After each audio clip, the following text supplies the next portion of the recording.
that church that's almost dead. Like really the only thread of life they have is that they're coming and they're at least giving lip service to the fact they're coming to church service. They haven't completely abandoned church, but it's more about them and their traditions and their status because, well, we read it on yesterday at service, Colossians 2:16, about how it builds up pride. They make all these religious external things that are hard to do, but then they can master, which then makes the bar of entry harder and makes them more quote unquote righteous and holy and set apart. But really all it does is it's prideful and it's evil, setting the bar so high. Jesus Revolution, that is essentially showing this kind of example. Now, it wasn't quite as extreme. His church wasn't quite as bad as the church in Sardis. They weren't completely dead, but it was a very traditional church.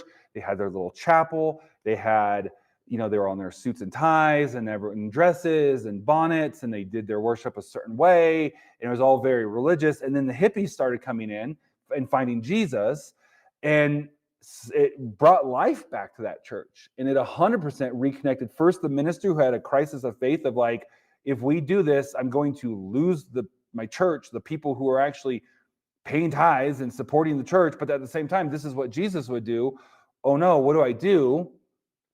And it brought life back into the church, back into the minister, back into the church. It changed their worship team. It changed the way they did everything. They eventually had to get a tent. So imagine their building was probably a little bit bigger than ours.